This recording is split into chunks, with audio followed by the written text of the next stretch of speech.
حضرت عثمان ہارونی رحمۃ اللہ علیہ، حضرت خواجہ معین الدین چشتی رحمۃ اللہ علیہ اجمیری کے پیر و مرشد تھے۔ آپ نیشاپور ایران کے قصبے ہارون میں پیدا ہوئے۔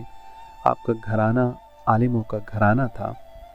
جب آپ جوان ہوئے اور علم کی تلاش میں نکلے تو آپ نے محسوس کیا کہ آپ جس راہ پر چلنا چاہتے ہیں اس میں کسی رہنما کی ضرورت ہے۔ اس زمانے میں حاجی شریف زندانی بڑے نامور بزرگ تھے۔ آپ ان کی خدمت میں پہنچے اور درخواست کی کہ انہیں مرید بنا لیا جائے۔ حاجی صاحب رحمۃ اللہ علیہ نے آپ کو دل میں اتر جانے والی نظروں سے دیکھا اور سوال کیا کہ برخوردار یہ تو بتاؤ کہ تمہیں کس قدر علم حاصل ہے۔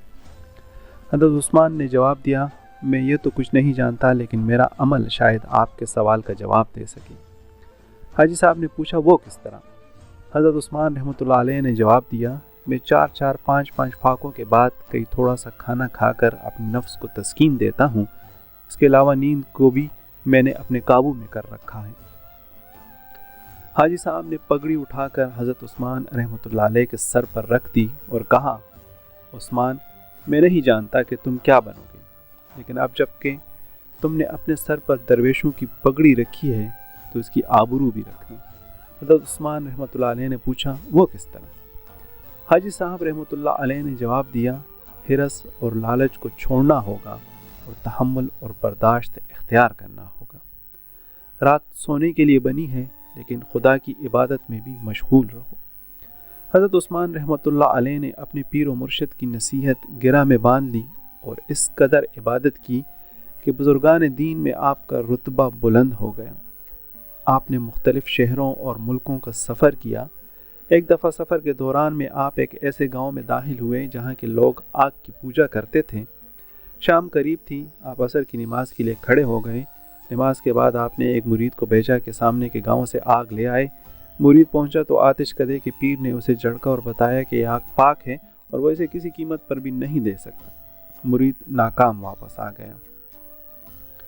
مغرب کی نماز کے بعد حضرت عثمان رحمۃ اللہ علیہ اپنے ساتھیوں کے ساتھ آتش کدے پر پہنچے اور انہیں سمجھایا کہ آگ ایک حقیر مخلوق ہے اور اس کی عبادت کرنا زندگی کو ضائع کرنا ہے، مگر وہ لوگ نسلوں سے اس آگ کو پوجا کرتے تھے۔ حضرت عثمان کی ایک نہ مانی۔ مجبوراً حضرت عثمان رحمۃ اللہ علیہ نے آتش کدے کے پیر کے 7 سالہ بچے کو گود میں اٹھایا اور آگ میں کود پڑے۔ آگ پوجنے والے چیخنے لگے، مگر بچہ آپ کی گود میں اطمینان اور سکون سے بیٹھا آتش پرستوں کی طرف دیکھ دیکھ کر مسکرا رہا تھا۔ آپ کچھ دیر آگ میں رہے، پھر اطمینان سے باہر نکل آئے۔ آپ کو اور بچے کو کوئی نقصان نہ پہنچا تھا۔ یہ دیکھ کر تمام آتش پرست آپ کے قدموں پر گر گئے اور انہوں نے اسلام قبول کر لیا۔ آپ نے اس پیر کے بچے کا نام ابراہیم رکھا۔ آتش کدے کی جگہ ایک چھوٹی سی مسجد بنائی۔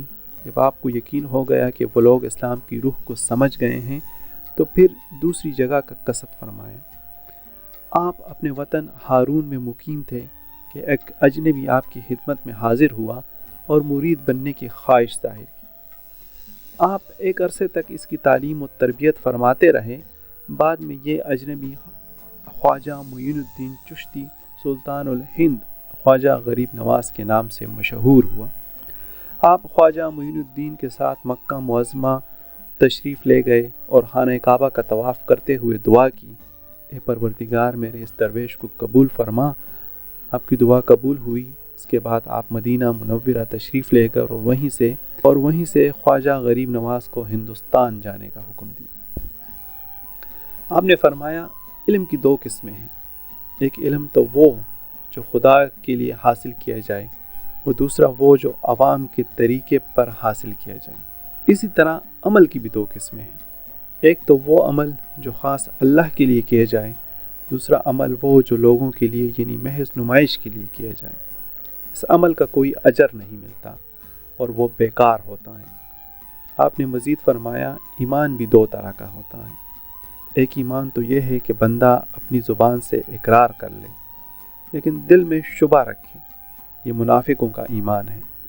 دوسرا ایمان یہ ہے کہ زبان اور دل دونوں ہی سے اقرار کیا جائے، یعنی جو کچھ زبان سے کہے دل میں بھی اسی کا یقین موجود ہو۔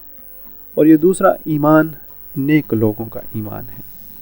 آپ نے یہ بھی فرمایا کہ مومن وہ ہے جو 3 چیزوں موت، فاقہ کشی اور درویشی کو دوست رکھے۔ آپ لوگوں سے کہتے تھے کہ حلال کھاؤ، حلال کی کمائی کا لباس پہنو اور توبہ کرتے رہو، حسد سے بچتے رہو، یہ بہت ہی بری چیز ہے، اسے اپنے دل میں مت بسنے دو۔ اسی طرح آپ کے کئی اقوال ہیں جن پر عمل کرنے سے انسان اپنی دنیا اور آخرت دونوں سنوار سکتا ہے۔ آپ کا مزار مکہ معظمہ میں ہے۔